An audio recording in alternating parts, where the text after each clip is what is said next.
Inclinemos nuestras cabezas. Padre Celestial, te pedimos que tu Espíritu esté con nosotros hoy, al meditar en lo que realmente es la esencia del verdadero cristianismo. Cómo aplicamos en la práctica nuestra fe y conocimiento de Cristo, y quiénes somos en nuestras relaciones con otros, con organizaciones, con situaciones.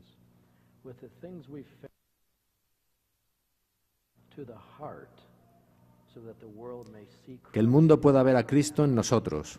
Es en el nombre de Jesús que lo pedimos. Amén.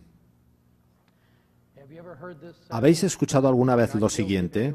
Yo no soy culpable por el pecado de otros, y esto incluye lo que sucedió en 1888. Ahora estamos en 2005. Muchas personas dicen cosas como esa porque cuando oyen sobre el arrepentimiento corporativo, solo piensan en que ese concepto equivalga a arrepentimiento denominacional. Y es verdad que, en casos como el de Nínive, los líderes fueron impulsados a arrepentirse en nombre de su pueblo.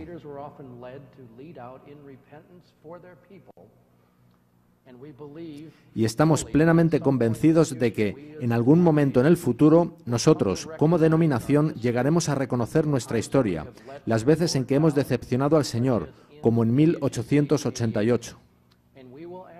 Y pediremos perdón al Señor. Pero el arrepentimiento corporativo es algo mucho más profundo que el solo arrepentimiento denominacional. De hecho, es algo que influencia nuestra vida en su conjunto. ¿Estáis de acuerdo conmigo, estoy seguro de que así será, de que nuestras relaciones con la gente son la verdadera medida del cristianismo?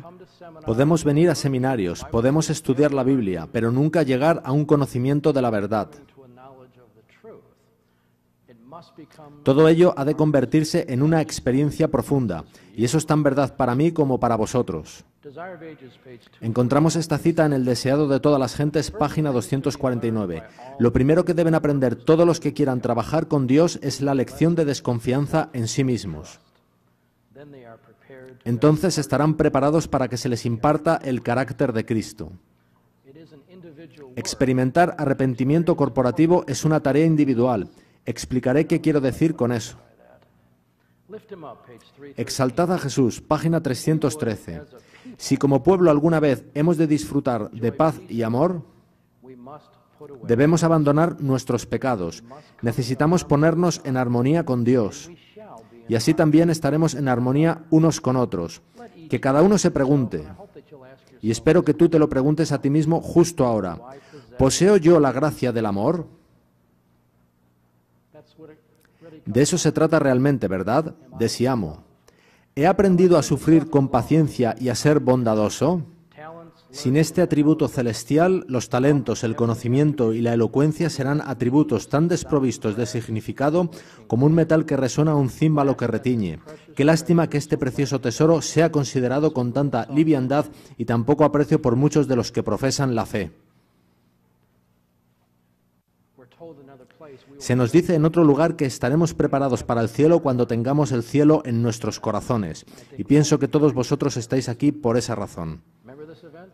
¿Recordáis este evento?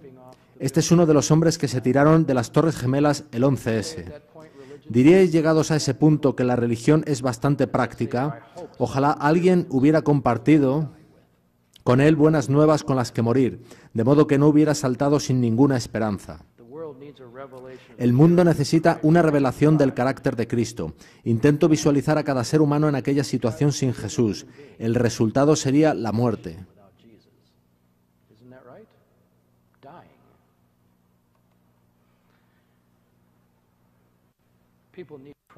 La gente necesita a Cristo, pero también necesita una motivación correcta. ¿Creéis que a veces hemos usado el miedo como motivación? A veces reflexiono en algún acto de nuestro evangelismo que comienza con las señales del fin, por ejemplo, lo cual es realmente una motivación de miedo, ¿verdad? Por cierto, el texto inspirado nos dice de comenzar nuestro evangelismo con el Evangelio, de tener la valentía de hacerlo así, y sé que Pablo hizo buena labor en esto. Muchos dicen, bueno, pensarán que se trata de otro buen sermón de llamados para bautismos, no volverán. Pero cuando oyen el verdadero evangelio, ¿no creéis que querrán oír más? Yo creo que sí. En el jardín del Edén, Adán y Eva se escondieron porque tenían miedo. Daos cuenta de que ellos estaban desnudos, se escondieron y se pusieron hojas de higuera, que simbolizan el legalismo y la salvación por obras. En la Biblia, el miedo conduce a esclavitud. Por eso leemos lo siguiente en Hebreos 2:15. Y librar a todos los que por el temor de la muerte estaban durante toda la vida sujetos a servidumbre. Podemos dar más advertencias, podemos atemorizar a la gente con las profecías del fin. Y lo que hará todo ello es conducir a la gente más y más a ser como Adán y Eva, a tener miedo de Dios y a huir de Él.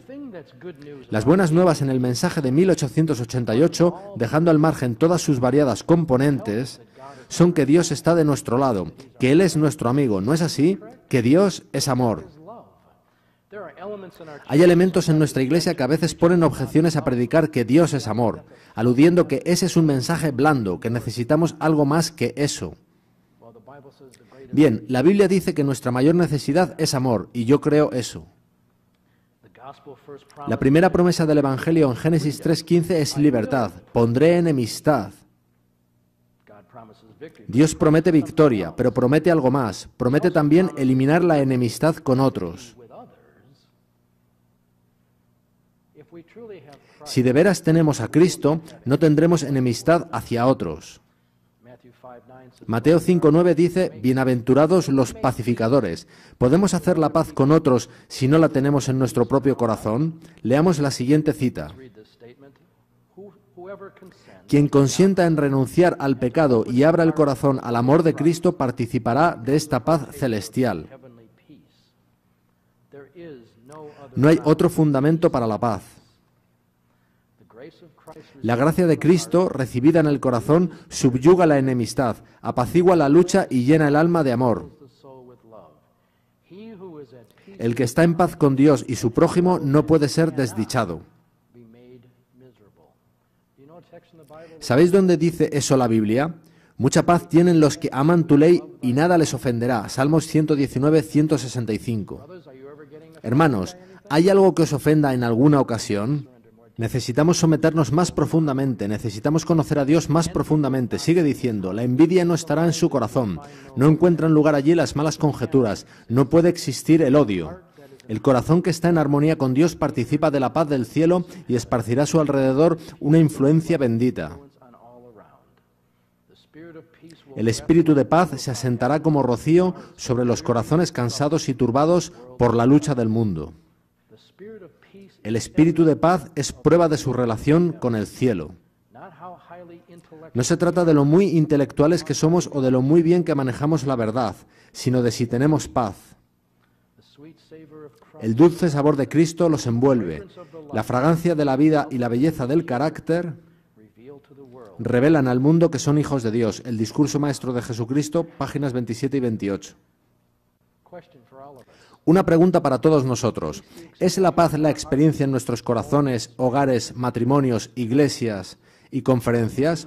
¿O vemos lucha, divisiones, separaciones, conflicto, chismes, espíritu de crítica, pensamientos negativos, culpa, pecado patente, rebelión, juzgar a los demás, egoísmo y mucho más? Pienso a menudo, y está más adelante en esta presentación, cuando Ellen White dice, y por supuesto estoy parafraseando, algún día llegaremos a admitir el daño hecho a nuestra Iglesia por el rechazo y resistencia al mensaje de 1888. Y vemos evidencias de ello. ¿Dónde comienzan?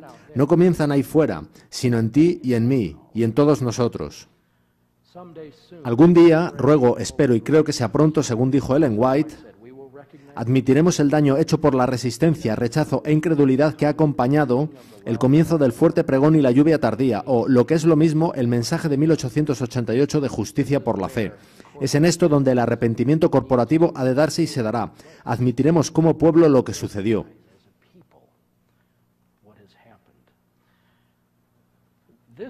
Lo siguiente está sacado de un artículo aparecido en una revista de un expastor adventista del séptimo día llamado Dale Ratzlaff. Lo escribió una mujer llamada Colin Tinker. Quizás hayáis oído de ella alguno de vosotros. Fue editora de Adventist Today. Y según lea esta última edición, es posible que nos demos cuenta de lo que nos advertía Ellen White. Dice así: La gracia de Dios me sacó del legalismo de la Iglesia Adventista para conducirme a la paz, libertad, amor, gozo y espiritualidad del verdadero cristianismo. Ponéis el foco en carne, joyas, sábados judíos y falsos profetas, y nosotros tenemos el descanso que se puede tener en Cristo todos los días. Aceptad la libertad que podéis tener en Cristo. Suena bien, ¿verdad? ¿O no? La Biblia dice, la verdad os hará libres, y por supuesto Jesús es el camino, la verdad y la vida. Pero Jesús nos dice que el hombre vivirá por toda palabra que sale de la boca de Dios. Del mismo modo, ¿por qué existimos? ¿Por qué está aquí esta conferencia? ¿Están estas personas realmente equivocadas cuando declaran que experimentan legalismo en la Iglesia Adventista del séptimo día? ¿Están equivocadas? ¿Han visto a veces conflictos, divisiones, frialdad, falta de gentileza o ternura? Hermanos y hermanas, necesitamos arrepentirnos. Yo lo necesito. Necesitamos reconocer que nunca traeremos a nadie a la Iglesia Adventista sinceramente hasta estar, como dijo Ellen White, sinceramente preparados para recibirlos. Si tenéis vuestras Biblias, id por favor a 2 Corintios 13:5.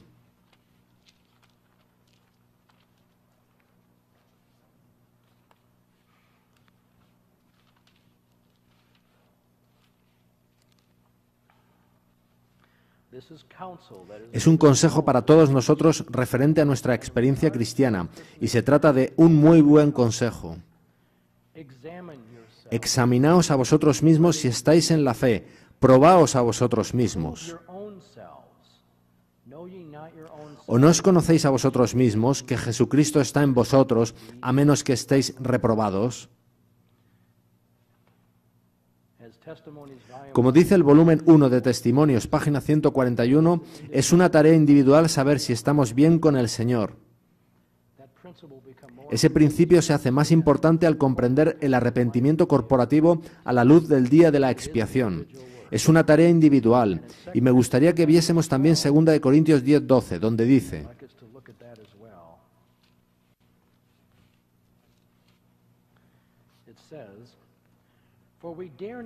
porque no nos atrevemos a contarnos ni a compararnos con algunos que se alaban a sí mismos. Pero ellos, midiéndose a sí mismos por sí mismos y comparándose consigo mismos, no son juiciosos. Hemos de identificarnos corporativamente con la raza humana, pero a la hora de autoexaminarnos, no hemos de compararnos con la raza humana, ¿cierto? Recordad las 10 vírgenes, 5 no eran juiciosas. Bien, en Ezequiel 43, 10 al 12, se dice al pueblo de Israel que midan el modelo, pues la ley de Dios es santísima. ¿Quién es el modelo? Jesús, el único modelo perfecto con quien deberíamos compararnos. Se trata del carácter perfecto, la vida, el ministerio, la negación propia y el amor incondicional de Cristo. De modo que, al analizar la aplicación del arrepentimiento corporativo a la vida cotidiana, vamos a hablar de los métodos de Jesús, las actitudes de Jesús, los principios de Jesús y el espíritu de Jesús a la hora de alcanzar almas para el reino. Para comenzar, necesitamos ver cómo estamos nosotros. ¿Qué es lo único que nos hace experimentar verdadero arrepentimiento? Pareciera divertido enseñar que el miedo es el motivo natural, pero es esto lo primero que hemos de admitir. Yo soy el primero de los pecadores. Ese es el único yo que es cierto y en el que es legítimo centrarse. ¿Influye eso en cómo nos relacionamos con otras personas? Debería hacerlo. Romanos 7, 18 dice: y yo sé que en mí, esto es, en mi carne mora, ¿el qué? Yo era psicólogo, yo daba seminarios en los que defendía que la necesidad del hombre es amarse a sí mismo, que hay algo bueno dentro del hombre que podemos hacer realidad y como resultado generar bondad, hasta que un día me asaltó la pregunta: ¿de quién es la naturaleza que hay en nosotros? A quien perteneciera, ¿Tenía algún problema de baja autoestima? No creo. Nuestra naturaleza es corrupta, es 100% maldad. Nada bueno hay en nosotros. Y si yo soy no bueno al 100% y esta señora es no buena al 100%, ambos estamos a un mismo nivel. No hay cabida para el soy mejor que tú. No puede ser esa nuestra mentalidad. Nuestra única gloria está en la justicia de Cristo. Como se dice en Romanos 10:3, hemos de sujetarnos a la justicia de Dios. Al discutir sobre la santificación y si es meritoria o no, varias veces he tenido que plantear la pregunta: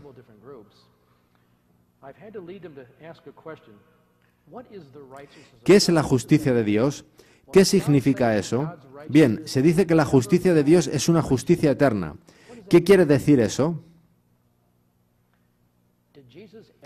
¿Pecó Jesús alguna vez? Esa es la única justicia eterna.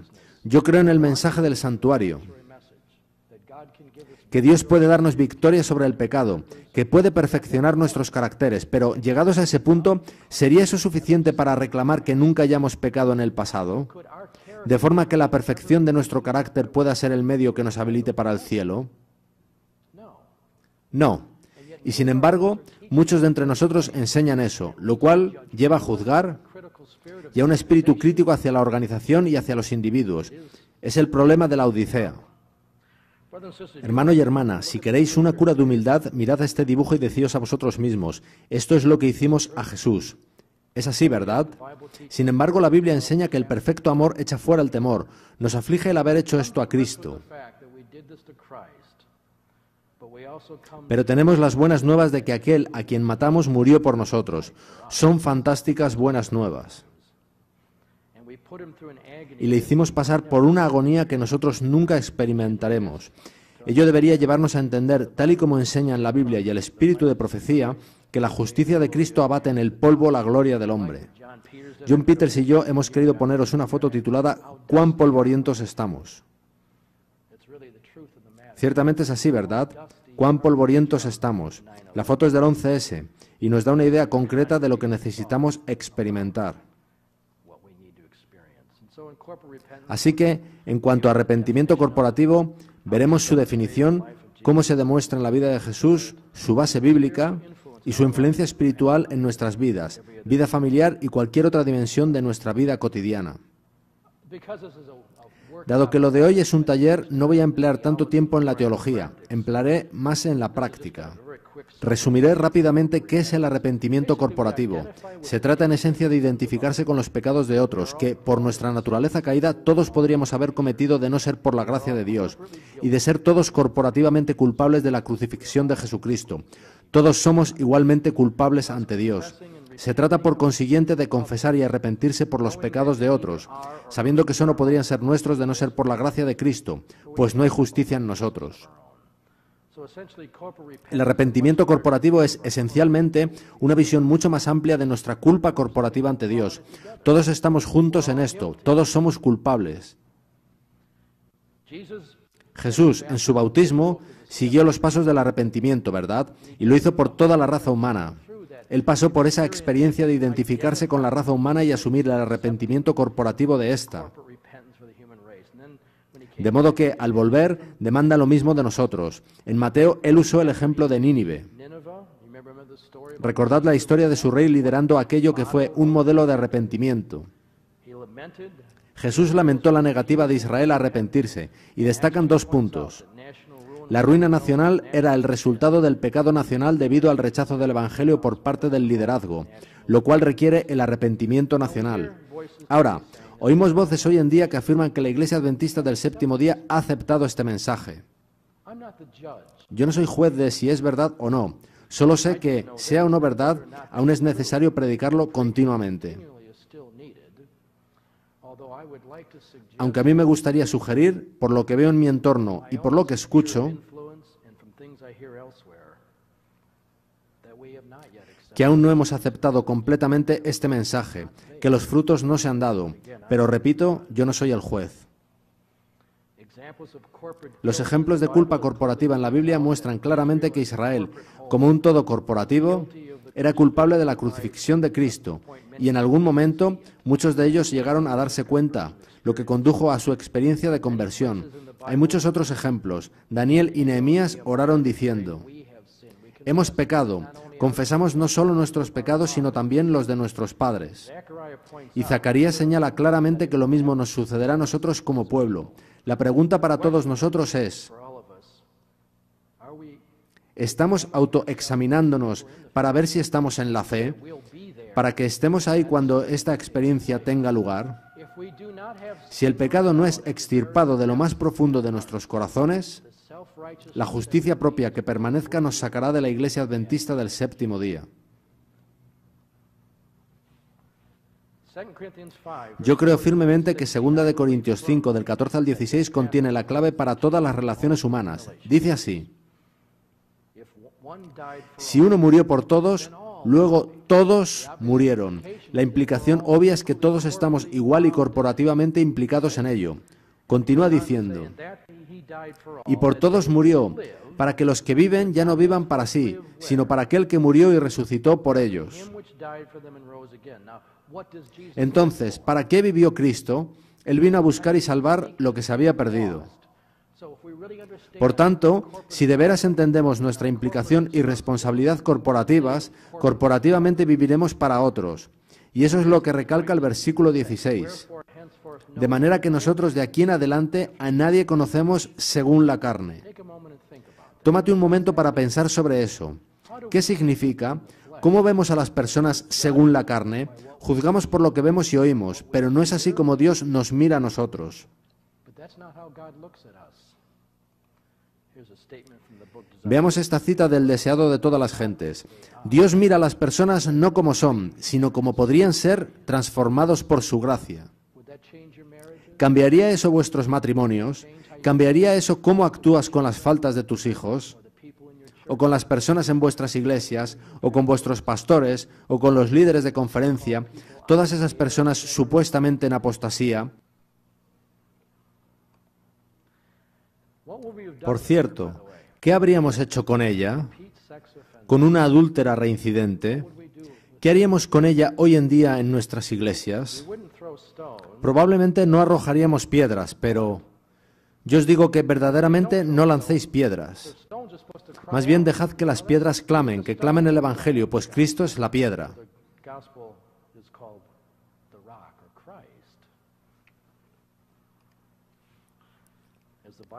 Como dice la Biblia, el hombre mira lo que está delante de sus ojos, pero Dios mira el corazón. Nosotros, por cierto, no podemos hacer esto, salvo si es por don de Dios.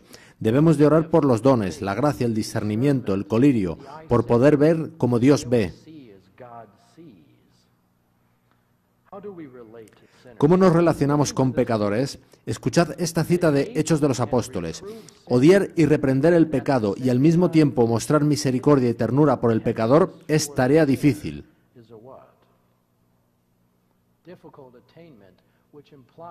Si es tarea difícil, quiere decir que requiere una lucha determinada con Dios. No sucederá con 5 minutos diarios de oración. Requerirá un verdadero deseo de ser capaz de realizar este ministerio.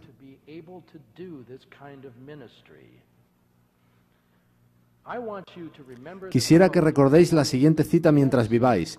Puede que no la hayáis visto antes. Me gustaría que os abstrajerais en esta cita para el resto de vuestra vida. Es algo que Ellen White oyó decir a Satanás. Nosotros, Satanás y sus ángeles, debemos causar distracción y división. Debemos destruir su, refiriéndose al pueblo de Dios, preocupación por sus propias almas y llevarles a criticar, a juzgar, a acusar y a condenarse unos a otros, así como a abrigar egoísmo y enemistad. Por estos pecados, Dios nos desterró de su presencia y todos los que sigan nuestro ejemplo correrán la misma suerte. Spirit of Prophecy, volumen 4, página 340. Permitidme haceros una pregunta sin ninguna mala fe. ¿Por casualidad no veis estas cosas alrededor vuestro? A veces nos reímos del desorden que vemos en las juntas de iglesia. Sabemos que hay chismes en las iglesias. Sabemos de grupos que critican y condenan a la iglesia, declarando su apostasía y que es Babilonia. Sabemos que hay matrimonios en serios problemas, ¿no es así? Todo esto es la estrategia de Satanás, y sin embargo Dios mira a cada uno y dice: cuando se lo haces al más pequeño de estos, ¿a quién se lo haces? Me lo haces a mí. Hemos de pensar de ese modo. Hemos de recordar que Jesús murió por cada persona. En cierta ocasión estaba en un seminario de alguien bien conocido, no diré de quién se trata, y esta persona estaba arremetiendo contra Whelan y Short, presentando lo que pensaba que ellos creían teológicamente, que por cierto era lo opuesto de lo que ellos verdaderamente enseñan. Me acerqué a él durante el descanso del almuerzo. El Señor verdaderamente me dio el valor, pues él fue uno de mis profesores en el seminario. Le miré a los ojos y le dije: he de decirle algo, Jesús murió también por esos hombres. Esa es la verdad del asunto. Deberíamos reprender a las personas sin chismes ni críticas, pues la esencia del Evangelio es, ¿conocéis la cita? La restauración. Si yo digo chismes sobre este joven, le estoy restaurando. Si algo no es restaurador, no es de Dios. Necesitamos de veras que nuestro comportamiento se ciña a un espíritu de restauración.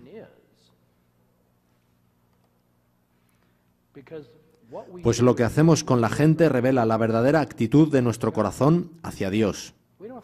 No pensamos en ello, pero si por ejemplo estuviéramos rompiendo con nuestra esposa o marido, es a Dios a quien estaríamos agraviando. Pocos piensan en el pecado en relación con el dolor que causa a Dios.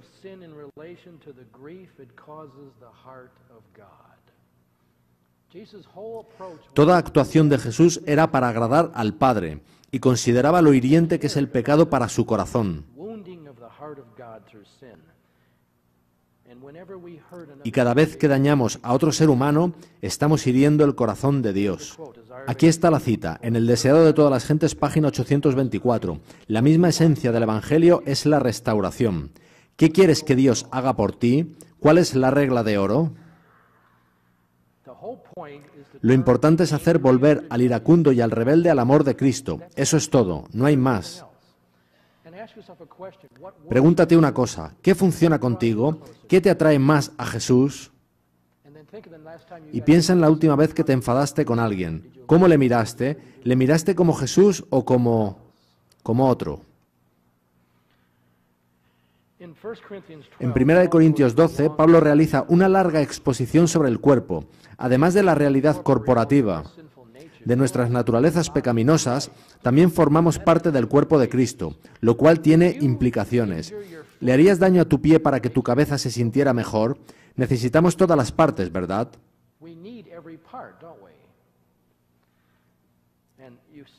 No leeré todo el capítulo, pero veis en esta exposición que hay una unidad corporativa del cuerpo, pero también una diversidad corporativa del cuerpo. Ellen White escribió sobre unidad en la diversidad. Hemos de llevarnos bien unos con otros, aunque no veremos cada pequeña cosa de la misma forma. Eso no va a suceder. Hay también una necesidad corporativa en el cuerpo, un equilibrio corporativo del cuerpo, una preocupación corporativa dentro del cuerpo, un padecimiento corporativo sentido en el cuerpo y un gozo corporativo en el cuerpo. Ahora, quiero que vayáis al texto un segundo, quiero que veáis algo. Cuando criticamos a alguien, ¿qué es lo que en esencia decimos de él? Que de alguna manera tiene un defecto, que es menos que nosotros en un determinado punto. Leamos 1 Corintios 12 del 23 al 24.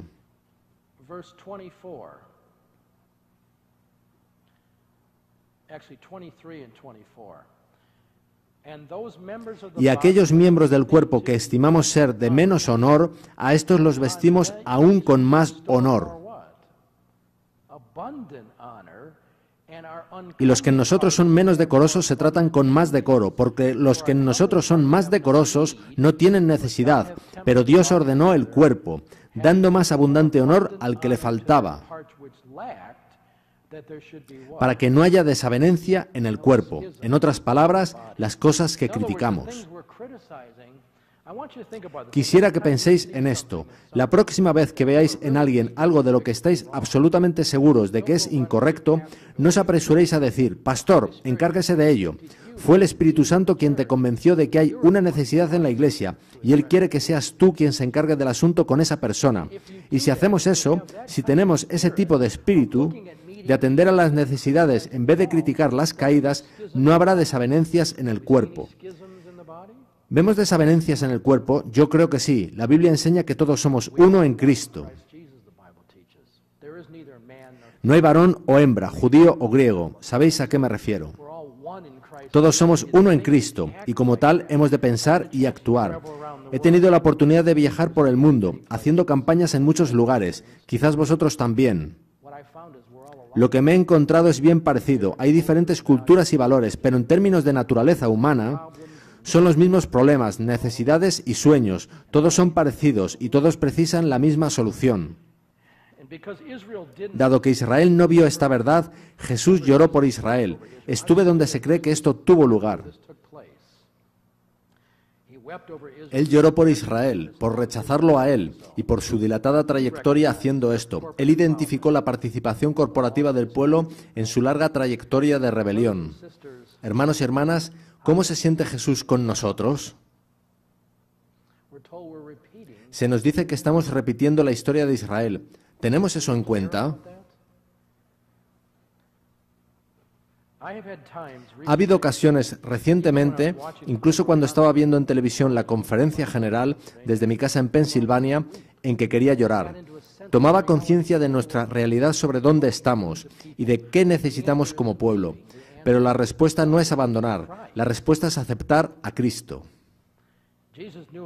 Jesús, por supuesto, conocía el amplio registro de todos los sacrificios hechos por los fieles. Necesitamos recordar eso. Hemos de recordar el trabajo preparatorio hecho para nosotros. Esa será la respuesta a la Odisea. Quiero leeros algo. Es del pastor V. Meister, de modo que aquí tendréis parte de su seminario. Yo lo obtuve cuando acudí a su seminario en Pensilvania. Esto es para mí una descripción práctica del problema de la Odisea. Muchos dicen que el problema de la Odisea es mundanalidad, rebelión, apostasía o rechazo del mensaje de 1888. Todos esos son frutos del verdadero problema. Ellen White nos dijo que el problema de la Odisea es la justicia propia. Y es así, la Biblia lo dice claramente. ¿Cómo se presenta en la vida la justicia propia? Decidme, ¿cómo se manifiesta en la conducta y en las actitudes de la gente? ¿Nadie se atreve?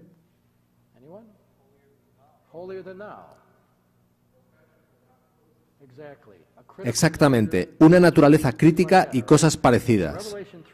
Y Apocalipsis 3 sugiere que no nos damos cuenta de cuál es nuestra condición. Todos nosotros necesitamos ver eso a un nivel mucho más profundo. El yo debe ser erradicado del corazón humano. Leamos lo siguiente. Cuando me adherí a la iglesia, mi círculo de amigos era grande. Ved si podéis identificaros con esto en vuestras propias iglesias. Estaba feliz de ser un miembro de la familia de Dios, pero dotado de discernimiento, eso es jocoso. Pronto me di cuenta de que no todos los hijos de Dios tenían una devoción como la mía. No podía tolerar a aquellos que, a diferencia de mí, no estaban en lo cierto en todo punto de doctrina. Algunos incluso practicaban el pecado abiertamente.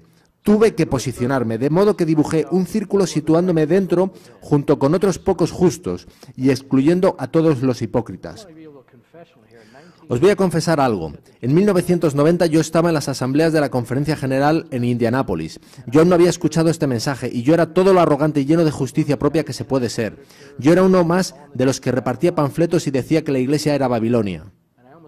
Yo estuve a punto de perder ahí mi salvación, pero el Señor me trajo este mensaje. Sigue diciendo, nos felicitábamos a nosotros mismos por nuestra pureza en credo y comportamiento, pero pronto observé que algunos de mi círculo tenían justicia propia y eran chismosos, críticos, despiadados, celosos y orgullosos, de modo que en justa indignación dibujé de nuevo mi círculo, dejando fuera a esos publicanos y pecadores. Ahora, solo los humildes y doctrinalmente en lo correcto quedaron dentro. Disfrutábamos de una apariencia de unidad, hasta que un día me di cuenta de que algunos de mi círculo eran mundanos. Otros comían y bebían cosas inaceptables para mí, así que ante mi deber de guardar mi reputación y mi salvación, dibujé mi círculo otra vez, dejando dentro solo a aquellos con una visión espiritual como la mía. Con el tiempo me di cuenta de que siendo escrupuloso solo podía aceptar en el círculo a mis familiares cercanos. Pero llegó el día cuando incluso mi propia familia disentía de mí. Esto, desde luego, era intolerable. Un hombre debe defender sus convicciones, ya sabéis. Y puesto que yo estaba en lo correcto y la Iglesia en apostasía, me propuse dibujar las líneas de nuevo, dejándome a mí completamente solo dentro de mi pequeñísimo círculo.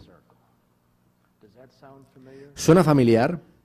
8 personas acaban de abandonar mi iglesia para ir por libre, de modo que puedan ser más santos. Conozco el sentimiento de todos ellos.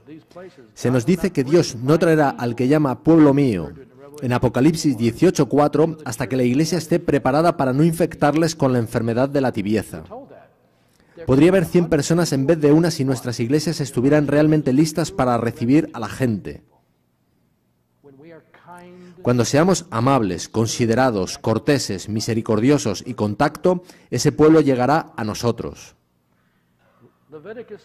En Levítico 16:29 aparece el arrepentimiento corporativo en términos del día de la expiación. Nos habla de afligir nuestras almas, ¿verdad? Eso significa morir al yo. No dice que la obra del día de la expiación sea afligir a los demás. Hay que resolver el asunto del pecado. No estoy queriendo decir lo contrario. Tenemos una responsabilidad los unos con los otros, pero no se trata de hacer a la gente sentirse culpables u obrar mejor que ellos, sino de llevar a las personas a ver su necesidad de Cristo. Conocéis esto, gracias Dios porque no soy como otros hombres. Quiero mostraros lo fácilmente que puede sucedernos esto. En los últimos días habrá 2 bandos en la iglesia. Uno tendrá el espíritu y el otro no, es así. ¿En cuál quieres estar?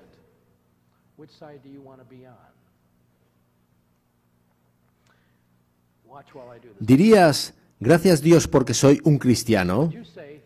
Podría ser, gracias Dios porque soy un adventista del séptimo día.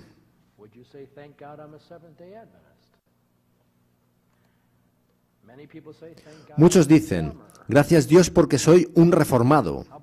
¿Qué tal, gracias Dios porque creo en el mensaje de 1888? ¿Estáis listos para el siguiente? Gracias Dios porque no soy como otros hombres. ¿Veis lo rápidamente que eso puede suceder si no tenemos cuidado que transformemos una bendición en una actitud farisaica? Pues eso es lo que somos por naturaleza. Todos somos fariseos por naturaleza. El mensaje es para llevarnos a la humildad, no a aires de superioridad. El pastor Whelan hizo una vez una declaración por la que siempre le estaré agradecido. Fue muy aleccionadora para mí, pues yo estaba incluido en ella y yo sabía por experiencia propia que era cierta. Él dijo, Dios no dio el mensaje de 1888 sino a quienes más lo necesitaban. Pensad sobre ello. ¿No le dijo eso a Israel? Yo no os hice mi pueblo porque fuerais la nación más grande. Yo os hice mi pueblo porque sois la nación más débil. El mensaje de 1888 es necesario para todos, pero la palabra dice que específicamente nosotros, como pueblo, tenemos un problema de orgullo espiritual que solo este mensaje puede crucificar. Dios mira a las personas no como son, sino como podrían ser transformados por su gracia. Gracias a Dios que lo hace. ¿Sabéis de esas personas a las que les encanta difundir vídeos y panfletos exponiendo los pecados de la Iglesia? Como si ellos, de algún modo, estuvieran separados de ella o no participaran en ella. Yo les digo a menudo, ¿qué tipo de vídeo podría hacer Dios de vuestras vidas? ¿Querríais que fuera difundido por los Estados Unidos? ¿Qué desearíais si estuvieseis en apostasía profunda? Yo desearía que hubiera alguien orando por vosotros, alguien arrepintiéndose por y con vosotros, en vez de lo que sucede con tanta asiduidad. He aquí las buenas nuevas. En Isaías 11:3 dice de Jesús, no juzgará según la vista de sus ojos, ni arbitrará por lo que oigan sus oídos, sino que juzgará con rectitud, se nos dice. ¿No son esas buenas nuevas? Nosotros podríamos aprender esa lección, no juzgar por lo que vemos u oímos. Conozco a algunos de vosotros, conozco vuestros defectos, vosotros conocéis los míos. Podríamos divertirnos mucho acusándonos unos a otros, pero eso no es divertido en absoluto. El hombre que volvió a casa justificado por fe decía: Dios tuvo misericordia de mí, de un pecador. Ezequiel 36:31 dice: Os detestaréis a vosotros mismos por vuestras iniquidades y por vuestras abominaciones. Como psicólogo, yo solía enseñar lo importante que era tener un buen concepto sobre uno mismo. Acabé con todo eso. Por cierto, eso está llegando a nuestras librerías y a nuestros cursos. He hablado de ello. La intrusión de la psicología moderna es la adoración del falso evangelio del yo. Si no, ¿por qué hablamos de libros de autoayuda, de autorrealización, de autoestima, de amor por uno mismo? Hemos de comprender la consideración que podemos tener en Cristo. Pero en nosotros mismos no tenemos nada de que jactarnos. Y si enseñamos a las personas ese tipo de remedio, eso será el problema, no el remedio.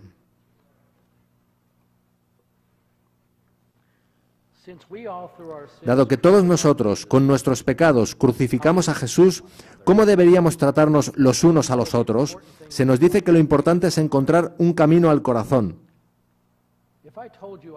Si yo te dijera que no me gusta tu vestido, ¿sentirías que he alcanzado un camino a tu corazón? ¿O si yo pusiera objeciones a tus prácticas sobre salud? ¿O si no me gustara cómo hueles, etcétera? ¿Encuentra eso un camino a tu corazón? De nuevo, ¿cuál es la regla de oro? Os voy a dar una nueva regla. Solemos decir que es hacer con los demás como querrías que ellos hiciesen contigo. Yo simplemente diré: haz con los demás como Jesús quiere que les hagas. Esa es la esencia de la semejanza a Cristo, o de la perfección de carácter. Dice eso en el Discurso Maestro de Jesucristo, página 125. Es un principio del cielo. Se desarrollará en todos los que se preparan para el sagrado compañerismo con Él.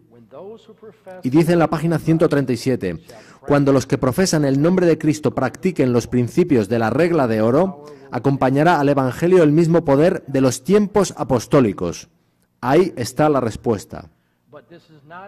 Pero esto no se trata de un llamado legalista para ir y esforzarse más para practicar el principio.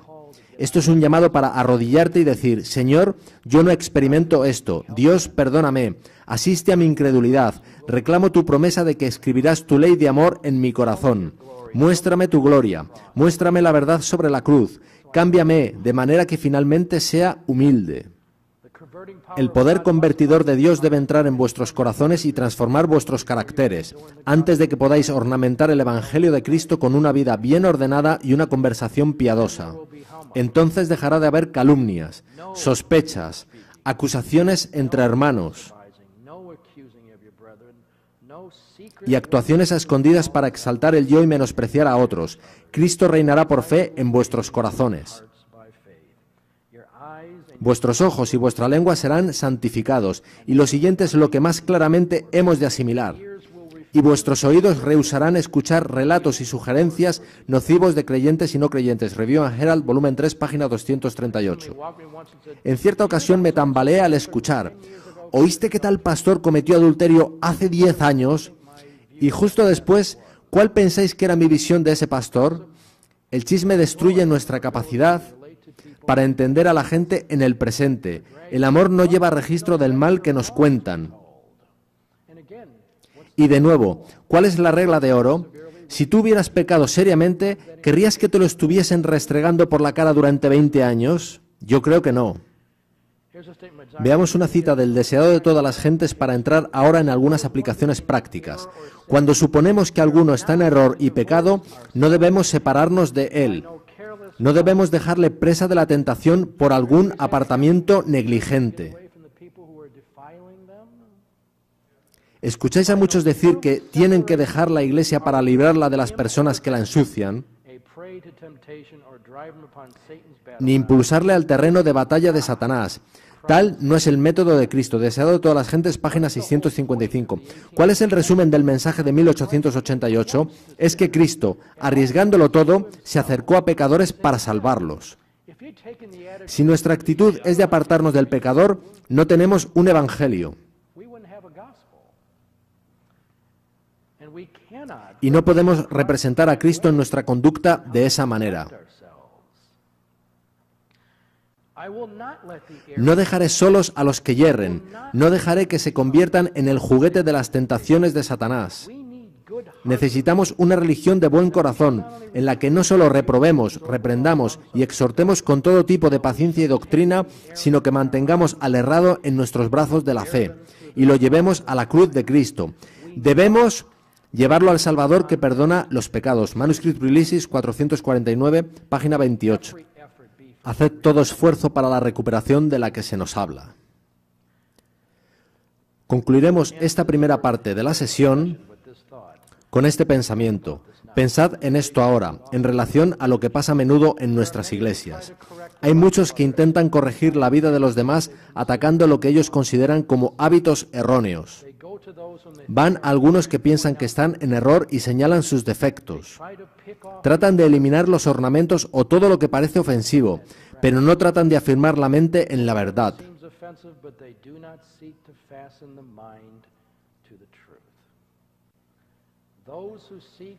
Los que intentan corregir a otros debieran presentar... ¿El qué? ¿Cuál era la esencia del mensaje de 1888? Ellen White dijo que era los encantos incomparables de Jesucristo.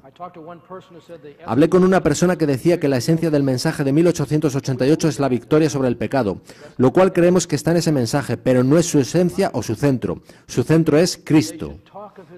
Debieran hablar de su amor y de su compasión, presentar su ejemplo y sacrificio, revelar su espíritu. Hablad de Cristo y cuando el corazón esté convertido, todo lo que no esté en armonía con la palabra de Dios se eliminará. Es solo trabajar en vano arrancar hojas de un árbol vivo. Las hojas reaparecerán. El hacha debe ser puesta a la raíz del árbol y entonces las hojas caerán para no volver más. El Evangelismo, página 272. Haremos un descanso de 10 minutos. Quisiera, no obstante, que orásemos. Creo que es importante que abandonemos la sesión con el espíritu impresionándonos con las verdades tratadas. Inclinemos nuestras cabezas por un momento.